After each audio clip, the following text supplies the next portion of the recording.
নমস্কাৰ, ৰক্তিমা বৰুৱা চেনেললৈ মই আটাইকে আমন্ত্ৰণ জনাইছোঁ। আজি বৃহস্পতিবাৰ 26/3/2024।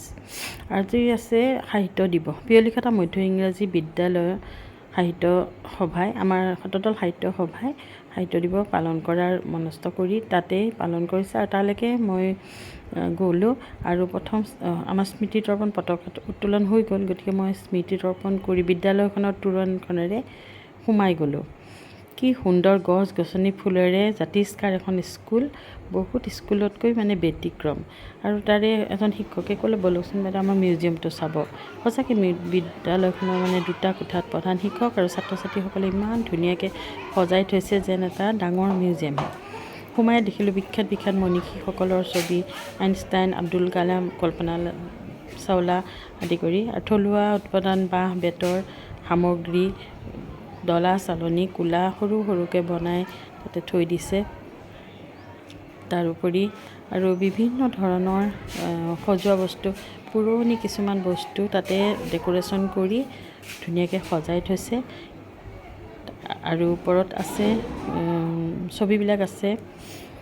কোনে বনাইছে এইবিলাক ঠাইবিলাক? শিৱসাগৰ, মাজুলী, যোৰহাট সকলো ঠাইৰে বিশেষত্ববোৰ তাতে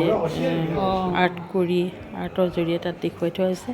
আৰু বিভিন্ন বাদ্যযন্ত্ৰ, সৰু সৰুকৈ গহনা, থুৰীয়া বা হাতৰ আৰু মাজুলীৰ যি ঐতিহ্য, শিৱসাগৰ জিলাৰ ছবি, মাজুলীৰ ছবি, তাত মাটিকালি, এইখিনিও মানে তাত সন্নিৱিষ্ট কৰিছে। আৰু তলত ধুনীয়াকৈ সৰু সৰুকৈ বস্তুবিলাক, থলুৱা যিবিলাক সামগ্ৰী আমাৰ এতিয়া পাবলৈ নাই, সেই বস্তুবিলাক ধুনীয়াকৈ সজাই থৈছে।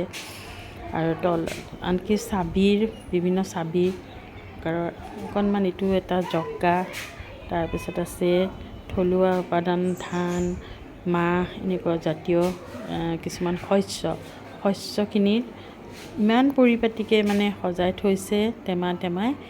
আৰু বিভিন্ন নাচ, বিহু, বাগৰুম্বা আদি, সৰ্থেবাৰী কাঁহ পিতলৰ বস্তু, শুৱালকুছিৰ তাঁতশালৰ যিবিলাক শালত বোৱা সামগ্ৰী, মেখেলা চাদৰ, সেই তাৰ মানে এয়া ওজাপালি, গোটেইখিনি মানে ধুনীয়াকৈ এইবোৰ শস্য, ধান, মাহ, দালি, বিভিন্ন প্ৰকাৰৰ দালি, ধান বিভিন্ন প্ৰকাৰৰ টেমাবিলাকত ধুনীয়াকৈ সজাই ৰাখিছে। এই যিটো মানে পৰিকল্পনা, যিটো চিন্তা, সেইটো আচৰিত। আৰু এই লেম্পটো হয়তো কেতিয়াও আৰু দেখা নাযাব।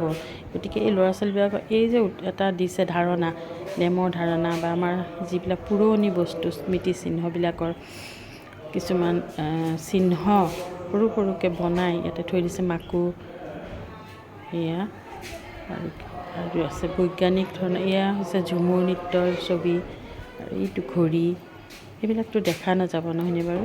বৈজ্ঞানিক সৰঞ্জাম কিছুমানো আছে, পুৰণি দিনত কৰা কিছুমান কাম, এইবিলাক সৰঞ্জামেৰে কৰিছিলে। আৰু এই বিভিন্ন প্ৰকাৰৰ ভঙা চিঙা বস্তু সজাই ধুনীয়াকৈ ৰং চং দি ফুলৰ টাব বনাই থৈছে।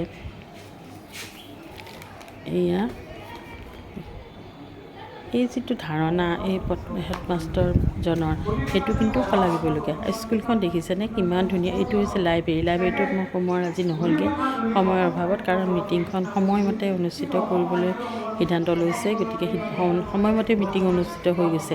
তাৰ যিখিনি সময় পাওঁ সেয়া মই ব্যৱহাৰ কৰি এই বস্তুখিনি আপোনালোকক দেখুৱালোঁ। আৰু কেতিয়াবালৈ পাৰিলে মই আকৌ ভালকৈ শিক্ষকসকলক লগ ধৰি এটাকৈ জানিম। আৰু এইডাল গছ একেবাৰে পুৰণি গছ।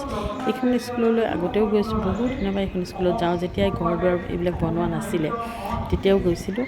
আৰু এতিয়া দেখিছোঁ এই শিক্ষকসকলৰ যিটো প্ৰচেষ্টা সঁচাকৈ আদৰণীয়। পিয়লিখেতা গাঁৱৰ তথ্যখিনিও ইয়াতে সন্নিৱিষ্ট কৰিছে। পুৰণি এতিয়াও বিচাৰিলে যিবিলাক পাবলৈ নাই, সেইখিনিও ইয়াতে পোৱা যাব। আৰু কিছুমান জ্যামিতিক চিহ্ন সজাই ৰাখিছে। মগবিলাক যেনেকৈ মগ, মগ, ডাঙৰ মগ, এনেকৈ লিটাৰ, 100 গ্ৰাম, এনেকুৱা ধৰণৰ। আৰু CD কেছেট, এইবিলাক সঁচাকৈতো এটা সময় নোহোৱা হৈ যাব। এতিয়া আমি কিমান বস্তু এতিয়া নেদেখা হৈ গ'লোঁ, সেইকাৰণে এতিয়া দেখিবলৈ নাপাওঁ। কিন্তু এই স্কুলত যিবিলাকে পঢ়িব, সেইবিলাকে ভৱিষ্যতলৈও পুৰণি বস্তুৰ সৈতে এটা সংপৃক্ত হৈ থাকিব। তেওঁলোকে জানিব কি আছিল তেওঁলোকৰ ঐতিহ্য বা ইতিহাসত কেনেধৰণে তেওঁলোকৰ মানুহবিলাকে চলিছিল। এই মানুহখিনিতো সদায় নাথাকিব, কিন্তু চব স্কুলত থাকেনে এনেকৈ? সদায় থাকিব। তাকেতো বেলেগ দেখিলোঁ, ভাল লাগিছে। তাকেতো ক'লে এইবিলাক হৈছে আঁকিছে ছাত্ৰ ছাত্ৰীসকলে। তেওঁলোকৰ নৈপুণ্য দেখি মানে কোন ক্লাছৰ অভিভূত হৈছিল। এই সকলোবিলাক বেছি ডাঙৰো নহয়। যেনেকৈ মাইকটো আৱিষ্কাৰ বিভিন্ন ধৰণৰ এইয়া জোখা সামগ্ৰী আজিকালি হয়তো এইবিলাক নাই, কিন্তু একেবাৰে অকণমানিটোৰ পৰা ডাঙৰলৈকে ইয়াত বিচাৰিলে পোৱা যাব। স্কুলখনৰ চৌপাশ গছ গছনি। আমাৰ ডক্টৰ উমেশ ডেকাদেৱো আহিছিলে, তেওঁ ক'লে যে এটা ঢেঁকীৰো বৰ প্ৰয়োজন, আচলতে ঢেঁকী এটাও ইয়াতে আপোনালোকে ৰাখি থাকিব। তেওঁলোকে ভালেই পালে যে হয় কথাটো, এটা ঢেঁকী নিশ্চয় আমি ৰাখিম আগলৈ। আশা কৰোঁ আমাৰ সকলো স্কুলতে এনেকুৱা ধৰণৰ ব্যৱস্থাবিলাক হাতত ল'ব, তেতিয়া আমাৰ ল'ৰা ছোৱালীয়ে ঐতিহ্য ইতিহাসবিলাক জানিব, গতিকে জানিবলৈ আগ্ৰহ কৰিব আৰু অকণমান সদিচ্ছা অলপ কষ্ট আৰু সমূহীয়া প্ৰচেষ্টাৰে সকলো সম্ভৱ কৰি তুলিব পাৰি। আচলতে সঁচাকৈয়ে ভাল লাগিলে স্কুলখনৰ। আৰু কিছু সময় পিছতে আমাক মাতিয়ে আছে যে মিটিং আৰম্ভ হ'ব, কিন্তু আমাৰ ইমান ভাল লাগিছে চাই, আমি সেইকাৰণে অভিভূত হৈ পৰিছোঁ। মানে হেৰিটো মানে নান্দনিক সৌন্দৰ্যটো ধুনীয়া হৈছে। ভিডিঅ'টো মই তেনেহ'লে ইমানতেই সামৰণি মাৰিছোঁ। আকৌ এটা ভিডিঅ' লৈ আপোনালোকৰ ওচৰলৈ আহিম। আৰু এই গছ গছনিখিনি চাওকচোন, আৰু গছবিলাকত নাম লিখি দাদা অলপ কৰি লওঁ। এইখিনি হৈছে মাটিৰ সামগ্ৰী, মানে এটা দিন সময় লৈ আহি পেলাই মাটিৰ চালেহে ভাল লাগিব ন। লোটা পইচা পাতি দি আছে।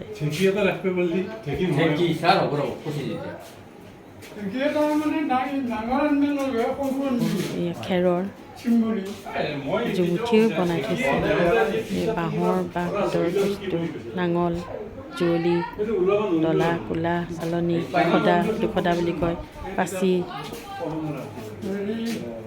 বিভিন্ন বস্তু তাৰমানে ৰাখিছে।